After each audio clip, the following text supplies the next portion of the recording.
ಆಂಜನೇಯ ಸ್ವಾಮಿ ಎಲ್ಲಿರ್ತಾನಪ್ಪ ಅಂತ ಹೇಳಿದ್ರೆ, ಎಲ್ಲಿ ರಾಮ ಭಜನೆ, ರಾಮ ಕಥೆ, ರಾಮಾಯಣ ಪಾರಾಯಣ ಎಲ್ಲಿ ನಡೀತಾ ಇರುತ್ತೆ, ಅಲ್ಲಿ ಯಾವುದೋ ಒಂದು ಮಾರು ವೇಷದಲ್ಲಿ ಬಂದು ಅವನು ಕೂತ್ಕೊಂಡಿರ್ತಾನೆ. ಇದು ಸತ್ಯ ಸತ್ಯ ಸತ್ಯ, 3 ಕಾಲಕ್ಕೂ ಸತ್ಯ ಇದೆ. ನಮ್ಮ ಗುರುಗಳು, ಬೆಳಗೂರಿನ ಬಿಂದು ಮಾಧವ ಸದ್ಗುರುಗಳು ಯಾವಾಗ್ಲೂ ಹೇಳೋರು, ಆಂಜನೇಯ ಸ್ವಾಮಿನ ನೀನು ಒಲಿಸ್ಕೋಬೇಕು ಅಂದ್ರೆ ರಾಮನನ್ನ ಹಿಡಿಬೇಕು. ರಾಮನಾಮ ಜಪವನ್ನು ಮಾಡಿದ್ರೆ ಅವನು ತಾನಾಗಿ ಓಡೋಡು ಬರ್ತಾನೆ. ಅದು ಬಿಟ್ರೆ ಅವನು ಮಹಾ ಮರ್ಕಟ. ಅವನು ಆಂಜನೇಯ ಸ್ವಾಮಿ ಅಂದ್ರೆ ಒಂದು ಕ್ಷಣ ಇಲ್ಲಿದ್ರೆ ಇನ್ನೊಂದು ಕ್ಷಣ ಇನ್ನೊಂದ್ ಕಡೆ ಇರ್ತಾನೆ. ಅವನನ್ನು ಹಿಡಿಯೋದು ಅಷ್ಟು ಸುಲಭ ಅಲ್ಲ. ಆಂಜನೇಯ ಸ್ವಾಮಿ ಸಾಧನೆ ಮಾಡೋದು ಅಷ್ಟು ಸುಲಭ ಅಲ್ಲ. ಅವನು ತುಂಬಾ ಪರೀಕ್ಷೆಗಳನ್ನ ಕೊಡ್ತಾನೆ. ಅವನನ್ನು ಒಲಿಸ್ಕೋಬೇಕು ಅಂದ್ರೆ ರಾಮನಾಮದಿಂದ ಮಾತ್ರ ಸಾಧ್ಯ. ಯಾವುದ್ರಿಂದಲೂ ಆಂಜನೇಯ ಸ್ವಾಮಿನ ಒಲಿಸ್ಕೊಳಕ್ ಆಗೋದಿಲ್ಲ ಅಂತ ನಮ್ಮ ಗುರುಗಳು ಯಾವಾಗ್ಲೂ ನಮ್ಗೆ ಹೇಳೋರು. ಆದ್ರಿಂದ ನೀವೆಲ್ಲ ರಾಮನಾಮ ಜಪ ಮಾಡ್ರಿ, ಆಂಜನೇಯ ಸ್ವಾಮಿ ಅಲ್ಲಿ ಬಂದು ಕೂತ್ಕೊಳ್ತಾನೆ. ನೀವು ಅದಕ್ಕೆ ಅಂತಶ್ಚಕ್ಷುಗಳು ಬೇಕು. ಸುಮ್ಮನೆ ಎಲ್ಲಿ 4 ಜಪ ಮಾಡ್ಬಿಟ್ಟು ಬರ್ಲಿಲ್ವಲ್ಲ ಅಂದ್ರೆ ಆಗಲ್ಲ. ತನ್ನ ದೇಹವನ್ನೇ ತಾನು ಮರಿಬೇಕು. ಪ್ರಪಂಚವನ್ನ ಮರೆತು ತನ್ನ ದೇಹವೇ ಅವನ ಜ್ಞಾಪಕ ಇರಬಾರ್ದು. ಆ ಒಂದು ಸ್ಥಿತಿನಲ್ಲಿ ಜಪಕ್ಕೂ ಕೂತ್ಕೊಂಡಾಗ ಅಲ್ಲಿ ಸ್ವಾಮಿ ಓಡೋಡ್ ಬರ್ತಾನೆ. ಯಾಕೆ ಅಂತ ಹೇಳಿದ್ರೆ ಆಂಜನೇಯ ಸ್ವಾಮಿಗೆ ಗೊತ್ತಾಗುತ್ತದೆ, ಓಹೋ ಯಾರೋ ರಾಮ ಭಕ್ತರು ದೇಹವನ್ನೇ ಮರೆತು ಜಪ ಮಾಡ್ತಿದ್ದಾರೆ, ಅಲ್ಲಿಗೆ ಹೋಗಿ ಆ ಆನಂದದ ವಾತಾವರಣದಲ್ಲಿ ನಾನೂ ಇರಬೇಕು ಅಂತ ಆಂಜನೇಯ ಸ್ವಾಮಿ ಓಡಾಡ್ ಬರ್ತಾನಂತೆ. ಆಂಜನೇಯ ಸ್ವಾಮಿಗೆ ರಾಮಾಯಣವನ್ನ ಎಷ್ಟು ಸಾರಿ ಕೇಳಿದ್ರೂ ತೃಪ್ತಿ ಇಲ್ಲ. ಆಂಜನೇಯ ಸ್ವಾಮಿಯ ಗುಣ ಅದು. ಯಾರೇ ಹೇಳಿ, ಎಲ್ಲೋ ಈ ವ್ಯಕ್ತಿ ಹೇಳೋ ರಾಮಾಯಣವನ್ನ ನಾನು ಕೇಳ್ಬೇಕಲ್ಲ, ಆ ವಿದ್ವಾಂಸ ಹೇಳುವಂತ ರಾಮಾಯಣವನ್ನ ನಾನು ಕೇಳ್ಬೇಕಲ್ಲ. ರಾಮ ಕಥಾಮೃತ ಸಾರ ಅಂತ ಅಂದ್ರೆ ಅಮೃತ ಅಂತೆ ಆಂಜನೇಯ ಸ್ವಾಮಿ ರಾಮಾಯಣ. ಅಂತಹ ರಾಮಾಯಣವನ್ನ ಎಲ್ಲಾರು ಬಾಯಿನಲ್ಲೂ ಕೇಳಬೇಕು ಅನ್ನೋದು ಆಂಜನೇಯ ಸ್ವಾಮಿ ಆಸೆ.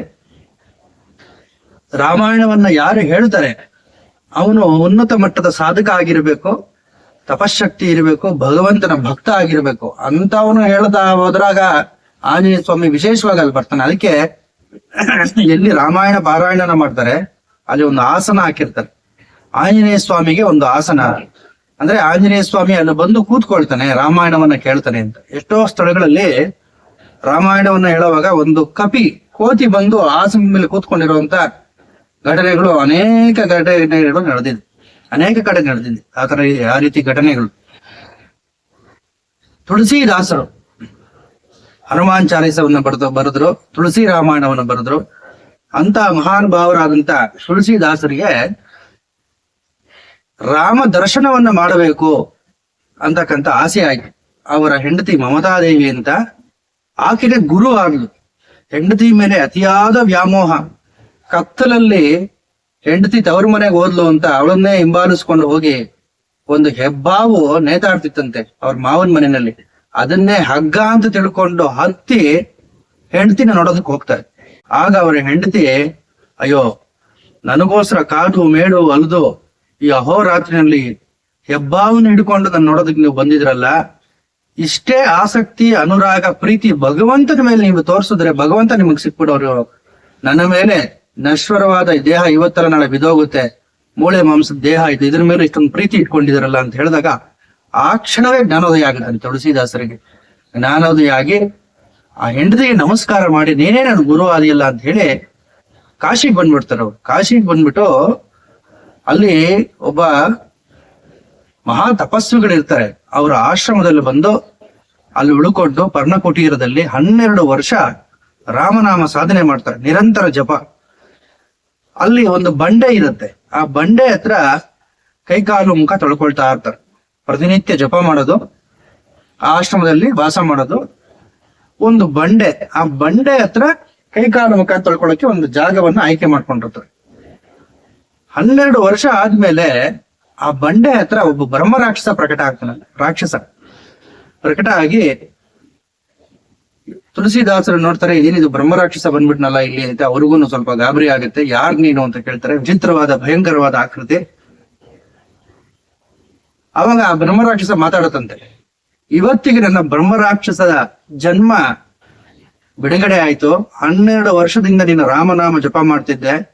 ನಿನ್ನ ಮೇಲೆ ಬಿದ್ದಂತ ನೀರು ಸ್ಪರ್ಶ ಆಗ್ತಾ ನನಗೆ, ಅದರಿಂದ ನನಗೆ ಶಾಪ ವಿಮೋಚನೆ ಆಯ್ತು. ನಿನ್ಗೇನಾದ್ರೂ ಉಪಕಾರ ಮಾಡ್ಬೇಕಲ್ಲ ನಾನು. ಯಾಕಂತ ಹೇಳಿದ್ರೆ ಬ್ರಹ್ಮರಾಕ್ಷಸ ಜನ್ಮದಿಂದ ಮುಕ್ತಿನ ಕೊಡ್ಸಿದ್ಯಾ, ದಿವ್ಯ ದೇಹ ನನಗೆ ಬರ್ತಿದೆ ನೋಡು ಅಂತ ಹೇಳಿ ಅವನಿಗೆ ದಿವ್ಯ ದೇಹ ಬಂದ್ಬಿಡುತ್ತಂತೆ. ಅಂದ್ರೆ ದೇವತೆಗಳಿಗೆ ಯಾವ ರೂಪ ಇರುತ್ತೆ ಆ ರೂಪ ಬ್ರಹ್ಮರಾಕ್ಷಸನಿಗೆ ಬಂದ್ಬಿಡುತ್ತಂತೆ.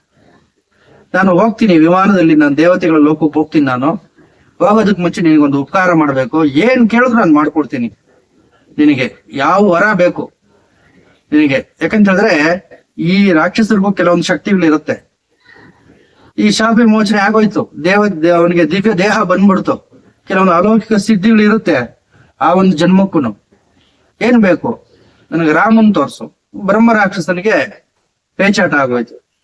ತುಳಸಿದಾಸ ಹೇಳಿದ್ರಂತೆ, ಇದಪ್ಪ ನಿನ್ನ ಕೈಲಾಗಂತ ಕೆಲಸ ಅಲ್ಲ ಇದು, ಸುಮ್ನೆ ಯಾಕೆ, ನಿನಗೆ ಸದ್ಗತಿ ಸಿಕ್ಕಿದ್ಯಾ, ನಿನಗೆ ಒಳ್ಳೇದಾಗ್ಲಿ ಹೋಗ್ಬಿಟ್ ಬಾ ಅಂದಾಗ, ಇಲ್ಲ ಇಲ್ಲ ಹಾಗಲ್ಲ, ನನಗೆ ನೀನು ಉಪಕಾರ ಮಾಡಿದ್ಯಾ, ನಿನಗೆ ಏನಾದ್ರೂ ನಾನು ಉಪಕಾರ ಮಾಡ್ಲೇಬೇಕು, ರಾಮನನ್ನ ತೋರಿಸು ಅಂತ ಕೇಳ್ತಿದ್ಯಾ, ಏನ್ ಮಾಡೋದು. ಈ ಬ್ರಹ್ಮ ರಾಕ್ಷಸ ಪರ್ಯಟನೆ ಮಾಡ್ತಿತ್ತಂತೆ, ಅಲ್ಲಿ ಇಲ್ಲಿ ಓಡಾಡ್ತಾ ಇರುತ್ತೆ ಆ ರಾಕ್ಷಸ, ಬ್ರಹ್ಮ ರಾಕ್ಷಸ ಮರಗಳ ಮೇಲೆ ಅಲ್ಲಿ ಇಲ್ಲಿ. ದೇವತೆಗಳು ಇರೋ ಕಡೆ ಹೋಗಕ್ಕಾಗಲ್ಲ, ದೂರದಿಂದನೇ ನೋಡುತ್ತದು. ಆ ಜಾಗಕ್ಕೆ ಹೋಗಕ್ಕಾಗಲ್ಲ, ಭಯ ಅದಕ್ಕೆ. ದೇವತೆಗಳು ಯಾವ್ಯಾವ ರೂಪದಲ್ಲಿ ಬರ್ತಾರೆ ಅದು ಈ ಬ್ರಹ್ಮ ರಾಕ್ಷಸರಿಗೆ ಕಾಣಿಸ್ತಿರುತ್ತೆ. ಅದು ಭಯ ಪಟ್ಕೊಂಡು ಆ ಜಾಗದಿಂದ ಪಲಾಯನ ಮಾಡ್ತಿರುತ್ತೆ. ಈ ಬ್ರಹ್ಮ ರಾಕ್ಷಸನಿಗೆ ರಾಕ್ಷಸ ಜನ್ಮ ಇದ್ದಾಗ ಹಸಿ ಘಾಟ್ ಅಂತ ಕರೀತಾರೆ. ಹಸಿಘಟ್ಟ ಅಂತ, ಅಂದ್ರೆ ವರುಣ ಹಸಿ ಎರಡು ನದಿಗಳ ಸಂಗಮವಾಗಂತ ಕ್ಷೇತ್ರನೇ ವಾರಾಣಸಿ. ಹಸಿಘಟ್ಟದಲ್ಲಿ, ಘಾಟ್ ಅಂದ್ರೆ ಒಂದು ಜಾಗ, ಸ್ನಾನ ಮಾಡುವಂತ ಜಾಗ. ಗಂಗಾ ನದಿನಲ್ಲಿ ಅನೇಕ ಘಾಟ್ಗಳಿದೆ. ಹಸಿಘಟ್ಟದಲ್ಲಿ ಒಬ್ಬ ಮಹಾತ್ಮ ರಾಮಾಯಣ ಪ್ರವಚನವನ್ನ ಮಾಡ್ತಿರ್ತಾನೆ. ಆ ಜಾಗಕ್ಕೆ ಆಂಜನೇಯ ಸ್ವಾಮಿ ಬ್ರಾಹ್ಮಣನ ವೇಷವನ್ನ ಧರಿಸಿಕೊಂಡು ಬರ್ತಾನೆ ಪ್ರತಿನಿತ್ಯ. ನಾನು ಕಣ್ಣಾರ ನೋಡಿರುವಂತ ಸತ್ಯ ಇದು. ಕೊನೆಯವರೆಗೂ ಯಾವ ಬ್ರಾಹ್ಮಣ ಕೂತ್ಕೊಂಡು ಕೇಳ್ತಾನೆ ರಾಮಾಯಣವನ್ನ, ಎಲ್ಲಾರು ಹೊರಟೋದ್ಮೇಲೂ ಅಲ್ಲಿ ಯಾರು ಕೂತ್ಕೊಂಡಿರ್ತಾನೋ, ಆ ಜಾಗದಲ್ಲಿ ಕೂತ್ಕೊಂಡು ಧ್ಯಾನವನ್ನು ಮಾಡ್ತಿರ್ತಾನೋ ಅವನೇ ಆಂಜನೇಯ ಸ್ವಾಮಿ. ಅವನನ್ನ ನೀನು ಹಿಡ್ಕೊಂಡ್ರೆ ನಿನ್ನ ಕೆಲಸ ಆಗುತ್ತೆ ನೋಡಪ್ಪ ಅಂತ ಹೇಳಿ, ಇಷ್ಟು ಮಾಡಬಲ್ಲೆ ನಾನು. ಆಂಜನೇಯ ಸ್ವಾಮಿಯನ್ನ ತೋರ್ಸ್ಕೊಟ್ಟಿದ್ದೀನಿ, ಆಂಜನೇಯ ಸ್ವಾಮಿ ಸುಳುವು ಕೊಟ್ಟಿದ್ದೀನಿ, ಆಂಜನೇಯ ಸ್ವಾಮಿ ನೀನು ಹಿಡ್ಕೊಂಡ್ರೆ ರಾಮ ದರ್ಶನ ನಿನಗೆ ಆಗತ್ತೆ ಅಂತ ಹೇಳಿ ಬ್ರಹ್ಮರಾಕ್ಷಸ ಹೊಟ್ಟೋಗ್ತಾನೆ. ಸರಿ, ತುಳಸಿದಾಸರು ಹಸಿ ಘಾಟಕ್ಕೆ ಬರ್ತಾರೆ. ಅಲ್ಲಿ ರಾಮಾಯಣ ಪ್ರವಚನ ನಡೀತಿರುತ್ತೆ. ಹೇಗೆ ಕಂಡುಹಿಡಿಯೋದು, ಆ ಗುಟ್ಟನ್ನು ಬ್ರಹ್ಮರಾಕ್ಷಸ ಹೇಳಿರ್ತಾನೆ. ಎಲ್ಲಾರು ಹೊರಟೋದ್ ಮೇಲೂ ಅಲ್ಲಿ ಕೂತ್ಕೊಂಡು ಧ್ಯಾನ ಮಾಡ್ಕೊಂಡು ಯಾರು ಕೂತ್ಕೊಂಡಿರ್ತಾನೆ, ಬ್ರಾಹ್ಮಣ ಅವನೇ. ಪ್ರವಚನ ಮುಗಿಯುತ್ತೆ, ರಾಮಾಯಣ ಪ್ರವಚನ. ಎಲ್ಲ ಭಕ್ತರು, ಪ್ರವಚನಕಾರರು ಎಲ್ಲಾರು ಹೊರಟೋಗ್ತಾರೆ. ಆದ್ರೂ ಒಬ್ಬ ಬ್ರಾಹ್ಮಣ ಅಲ್ಲಿ ಕೂತ್ಕೊಂಡು ಧ್ಯಾನ ಮಾಡ್ತಿರ್ತಾನೆ. ಯಾಕೆ ಅಂತ ಹೇಳಿದ್ರೆ, ಎಲ್ಲಿ ಭಜನೆ, ಸಂಕೀರ್ತನೆ, ಪ್ರವಚನ ನಡೆಯುತ್ತೆ ಆ ಜಾಗದಲ್ಲಿ ವಿಶೇಷವಾದ ಆಧ್ಯಾತ್ಮಿಕ ಶಕ್ತಿ ಇರುತ್ತೆ, ಆನಂದ ಇರುತ್ತೆ. ಆನಂದ ಅವರೆಲ್ಲ ಹೊರಟೋದ ಮೇಲೂ ಒಂದು ಅರ್ಧ ಗಂಟೆ 3/4 ಗಂಟೆ ಅಲ್ಲೇ ಇರುತ್ತೆ. ಭಗವಂತನ ಸಾನ್ನಿಧ್ಯ ಅಲ್ಲಿರುತ್ತೆ. ಆದ್ರಿಂದ ಅಂತಹ ಸ್ಥಳಗಳಲ್ಲಿ ವಿಶೇಷವಾದ ಭಗವತ್ ಶಕ್ತಿ ಇರುತ್ತೆ ಅನ್ನೋ ಕಾರಣಕ್ಕೆ ಆಂಜನೇಯ ಸ್ವಾಮಿ ಅಲ್ಲೇ ಕೂತ್ಕೊಂಡಿರ್ತಾನೆ. ರಾಮಕೃಷ್ಣ ಪರಮಹಂಸರು ಈ ಮಾತನ್ನು ಹೇಳೋರು. ಇಲ್ಲಿ ಭಜನೆ, ಸಂಕೀರ್ತನೆ, ನಾಮಸ್ಮರಣೆ ಇದನ್ನೆಲ್ಲ ನಡೆಯುತ್ತೆ. ಆ ಸ್ಥಳದಲ್ಲಿ ಆ ಪಾದ ಧೂಳಿಯನ್ನು ತಗೊಂಡು ತಲೆ ಮೇಲೆ ಹಾಕೊಳ್ಳೋರಂತೆ ರಾಮಕೃಷ್ಣ ಪರಮಹಂಸರು. ಪವಿತ್ರವಾಗಿರುತ್ತೆ ಆ ಜಾಗ ಅಂತ. ಅಂತಹ ಪವಿತ್ರವಾದ ಸ್ಥಳದಲ್ಲಿ ಆಂಜನೇಯ ಸ್ವಾಮಿ ಪ್ರವಚನ, ಕೀರ್ತನೆ ಎಲ್ಲ ಮುಗಿದ್ರು ಅಲ್ಲೇ ಕೂತ್ಕೊಂಡಿರ್ತಾನಂತೆ. ಓಡೋಗಿ ಇವರು ಬ್ರಾಹ್ಮಣನ ಕಾಲ ಮೇಲೆ ಬೀಳ್ತಾರೆ. ನನಗೆ ರಾಮ ದರ್ಶನವನ್ನು ಮಾಡಿಸು. ಹೋಗ ಆಚೆ ಅಂತ ತಳ್ತಾನೆ. ನಾನಾ ವಿಧವಾದ ಪರೀಕ್ಷೆಗಳನ್ನ ಕೊಡ್ತಾನೆ. ಏನು ಮಾಡಿದ್ರು ತುಳಸಿದಾಸರು ಆ ಬ್ರಾಹ್ಮಣನ ಕಾಲನ್ನು ಬಿಡೋದಿಲ್ಲ. ಸರಿ, ನಾಳೆ ನೋಡೋಣ, ಹೋಗು. ನಾಳೆ ಬರ್ತಾನೆ, ನಾಳೆನೂ ಅದೇ ಕತೆ. ಆಯ್ತು, ಇನ್ನೊಂದ್ ದಿವಸ ತೋರಿಸ್ತೀನಿ. ಕೊನೆಗೆ ಆ ಬ್ರಾಹ್ಮಣನಿಗೆ ಅನುಮಾನ ಬರುತ್ತೆ, ಇವನು ಯಾಕೆ ನನ್ನ ಹಿಂದೆ ಬಿದ್ದಿದ್ದಾನೆ, ನಾನೇ ಆಂಜನೇಯ ಸ್ವಾಮಿ ಅಂತ ಗೊತ್ತಾಗಿದ್ಯಾ ಏನು. ಕೊನೆ ಸರಿ ತುಳಸಿದಾಸರು ಹೇಳ್ಬಿಡ್ತಾರೆ, ನನಗೆ ಗೊತ್ತು ನೀನೇ ಆಂಜನೇಯ ಸ್ವಾಮಿ, ನಿನ್ನ ನಿಜರೂಪವನ್ನ ತೋರಿಸು ಅಂದಾಗ ಆಂಜನೇಯ ಸ್ವಾಮಿ ತನ್ನ ನಿಜರೂಪವನ್ನ ತೋರಿಸಿ, ಹೆದರಬೇಡ, ರಾಮ ದರ್ಶನ ನಿನಗೆ ಆಗುತ್ತೆ ಅಂತ ಹೇಳಿ ಹೊರಟೋಗ್ತಾನೆ. ಅದಾದ್ಮೇಲೆ ತುಳಸಿದಾಸರ ಪತ್ನಿ, ತಂದೆ ತಾಯಿಗಳು ಅವ್ರನ್ನ ಹುಡುಕೊಂಬಂದು ನೀನು ನಿನ್ನ ಹೆಂಡತಿನ ಬಿಟ್ಟು ಇಲ್ಲಿದ್ಯಾ, ಸಂಸಾರದಲ್ಲೇ ಇದ್ದು ಭಗವಂತನ ಸಾಧನೆಯನ್ನು ಮಾಡು, ನೀನು ಹೆಂಡತಿ ಜೊತೆ ಆಶ್ರಮವನ್ನು ಕಟ್ಕೊಂಡು ಇಲ್ಲೇ ತಪಸ್ಸನ್ನು ಮಾಡು ಅಂತ ಹೇಳಿ ಮನ ಒಲಿಸಿ ಕಾಶಿನಲ್ಲೇ ಒಂದು ಆಶ್ರಮವನ್ನ ಕಟ್ಕೊಂಡು ಅಲ್ಲಿ ತುಳಸಿದಾಸರು ಇರ್ತಾರೆ. ಅಲ್ಲಿ ಇರ್ಬೇಕಾದ್ರೆ ಇಲ್ಲಿ ಆಂಜನೇಯ ಸ್ವಾಮಿ ವೈಕುಂಠಕ್ಕೆ ಹೋಗಿ ಮಹಾವಿಷ್ಣುವನ್ನ ಕೇಳಿಕೊಳ್ತಾನೆ. ನಾನು ಮಾತು ಕೊಟ್ಬಿಟ್ಟಿದ್ದೀನಿ ತುಳಸಿದಾಸರಿಗೆ, ನೀನು ಅವನಿಗೆ ದರ್ಶನವನ್ನು ಕೊಡ್ಬೇಕು ಅಂತ ಹೇಳಿದಾಗ ಮಹಾವಿಷ್ಣು, ಆಯ್ತು ನಾನು ನಾಳೆ ದರ್ಶನವನ್ನು ಕೊಡ್ತೀನಿ. ಸರಿ, ತುಳಸಿದಾಸರು ಕಾಶಿನಲ್ಲಿ ಗಂಗಾ ನದಿ ತೀರದಲ್ಲಿರುವಾಗ ರಾಮ ಯಾವ ವೇಷದಲ್ಲಿ ಬರ್ತಾನೆ ಅಂತ ಹೇಳಿದ್ರೆ, ಒಬ್ಬ ಯವನ ರಾಜ, ಮುಸಲ್ಮಾನ ರಾಜನ ದೇಶದಲ್ಲಿ ಅವನು ಮುಂದನೇ ನಡ್ಕೊಂಡು ಹೋಗ್ತಾರೆ ಗಂಗಾ ನದಿ ಮೆಟ್ಟಿಲುಗಳ ಮೇಲೆ. ಭಗವಂತ ಯಾವ ರೂಪದಲ್ಲಿ ಬರ್ತಾನೋ ಹೇಳೋದಕ್ಕಾಗೋದಿಲ್ಲ, ಅದನ್ನ ಕಂಡಿಡಿಬೇಕು. ಇವರು ನೋಡ್ತಾರೆ, ವೈಭವವಾಗಿ ಒಬ್ಬ ರಾಜಪುರುಷ, ಹಿಂದೆಗಡೆ ಇನ್ನೊಬ್ಬ ವ್ಯಕ್ತಿ ಲಕ್ಷ್ಮಣ, ಅವನು ವೇಷ ಮರೆಸ್ಕೊಂಡಿರ್ತಾನೆ. ಮಹಾರಾಣಿ ರೀತಿಯಲ್ಲಿ ಸೀತಾದೇವಿ ವೇಷಗಳನ್ನ ಮರೆಸ್ಕೊಂಡು, ತಮ್ಮ ತಮ್ಮ ವೇಷಗಳನ್ನ ಮರೆಸ್ಕೊಂಡು ನಡ್ಕೊಂಡು ಹೋಗ್ತಿರ್ತಾರೆ. ಒಂದು ಕ್ಷಣ ಅವ್ರನ್ನ ನೋಡಿ ಇವ್ರಿಗೂ ಅನ್ಸುತ್ತೆ, ಏನು ತೇಜಸ್ವಿ ಅವ್ರ ಮುಖದಲ್ಲಿ ಅಂತ. ಆದ್ರೆ ಅವರ ವೇಷಭೂಷಣ ಇದೆಲ್ಲ ನೋಡಿ ಯಾರೋ ರಾಜ ಇರಬೇಕು, ಹೋಗ್ತಿದ್ದಾನೆ ಅಂತ ಹೇಳಿ ಉಪೇಕ್ಷೆ ಮಾಡಿ ಹೊರಟೋಗ್ತಾರೆ. ಆಂಜನೇಯ ಸ್ವಾಮಿ ಮಾರನೇ ದಿವಸ ತಿರ್ಗಾ ಹಸಿ ಘಾಟ್ಗೆ ಹೋಗ್ತಾರೆ. ಆಂಜನೇಯ ಸ್ವಾಮಿ ಕಾಣಿಸ್ತಾನೆ. ಆಯ್ತಾ ರಾಮ ದರ್ಶನ ಅಂತಾನೆ. ಯಾವ ರಾಮ ದರ್ಶನ, ಎಲ್ಲಿ ರಾಮ? ಅಯ್ಯೋ ದಡ್ಡ, ನಿನ್ನೆ ಬಂದು ಹೋದ್ನಲ್ಲಪ್ಪ ರಾಜವೇಷದಲ್ಲಿ, ಅವನೇ ರಾಮ ಅಂದಾಗ ತುಂಬಾ ಪಶ್ಚಾತ್ತಾಪ ಆಗುತ್ತೆ ತುಳಸಿದಾಸರಿಗೆ. ಕಣ್ಣೆದ್ರಿಗೆ ಬಂದಂತ ಭಗವಂತನ್ ಬಿಟ್ಬಿಟ್ನಲ್ಲ ನಾನು, ಯಾರೋ ರಾಜ, ಯವನ ರಾಜ ಅಂತ ಹೇಳ್ಕೊಂಡು ನಾನು ಉಪೇಕ್ಷೆ ಮಾಡ್ಬಿಟ್ನಲ್ಲ ಅಂತ ಹೇಳಿ ಖೇದ ಆಗತ್ತೆ. ಹತ್ತು ಕರೆದು ನಿರಂತರವಾಗಿ ತಪಸ್ ಮಾಡಿದಾಗ ಆಗ ಸೀತಾ, ಲಕ್ಷ್ಮಣ, ಭರತ, ಶತ್ರುಘ್ನ, ಹನುಮತ್ ಸಮೇತರಾಗಿ ರಾಮಚಂದ್ರ ಸ್ವಾಮಿ ಪ್ರಕಟ ಆಗಿ ತುಳಸಿದಾಸರಿಗೆ ವರವನ್ನು ಕೊಡ್ತಾನೆ. ನೀನು ಎಲ್ಲಿರ್ತೀಯೋ ನಾನು ಅಲ್ಲಿ ಇರ್ತೀನಿ, ಸದಾ ನಿನಗೆ ಗೋಚರ ಆಗ್ತೀನಿ, ಭಯಪಡಬೇಡ ಅಂತ ಹೇಳಿ. ಆಗ ತುಳಸಿದಾಸರು ತುಳಸಿ ರಾಮಾಯಣವನ್ನ ರಚನೆ ಮಾಡ್ತಾರೆ. ಸಾಕ್ಷಾತ್ ಕಾಶಿ ವಿಶ್ವನಾಥನೇ ಸತ್ಯಂ ಶಿವಂ ಸುಂದರಂ ಅಂತ ಹೇಳಿ ಅದ್ರ ಮೇಲೆ ತನ್ನ ಹಸ್ತಾಕ್ಷರವನ್ನ ಹಾಕ್ತಾನೆ. ತುಳಸಿ ರಾಮಾಯಣ ಅಂತ ಪವಿತ್ರವಾದಂತ ಗ್ರಂಥ. ಆದ್ರಿಂದ ಎಲ್ಲಿ ರಾಮ ಕಥೆ, ರಾಮ ಜಪ, ರಾಮನಾಮ ಸಂಕೀರ್ತನೆ ಇದು ನಡೆಯುತ್ತೆ, ಅಲ್ಲಿ ಆಂಜನೇಯ ಸ್ವಾಮಿ ಬಂದೇ ಬರ್ತಾನೆ.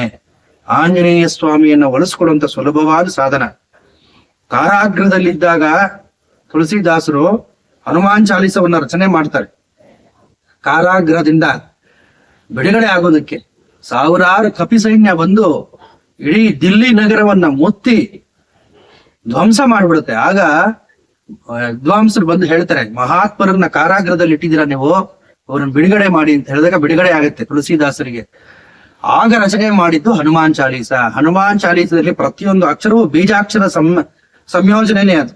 ತುಳಸಿದಾಸರು ಮಹಾಜ್ಞಾನಿಗಳು, ತಪಸ್ವಿಗಳು. ಎಲ್ಲೆಲ್ಲಿ ಯಾವ ಅಕ್ಷರಗಳನ್ನ ಹಾಕಬೇಕು ಅದನ್ನ ಹಾಕಿ ಅವರು ಬನಾರಸಿ ಹಿಂದಿ ಭಾಷೆಯಲ್ಲಿ ಅದನ್ನ ಬರೆದಿದ್ದಾರೆ ತುಳಸಿ ಇದನ್ನ ಹನುಮಾನ್ ಚಾಲೀಸನವನ್ನ.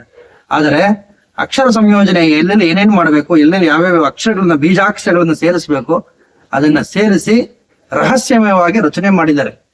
ಅದರ ನಿಗೂಢ ಸಾರವನ್ನು ತಿಳಿಯೋದು ಕಷ್ಟ. ಆದ್ರೆ ಯಾರದು ಹನುಮಾನ್ ಚಾಲೀಸವನ್ನು ಹೇಳ್ಕೊಳ್ತಾರೆ, ಆಂಜನೇಯ ಸ್ವಾಮಿ ಅನುಗ್ರಹ ಆಗುತ್ತೆ, ಇದು ಸತ್ಯ. ಜೋ ಶತಬಾರ ಪಾಠಕರ್ ಜೋಯಿ ಚೂಟೆ ಬಂದಿ ಮಹಾಸುಖ ಹೋಯಿ.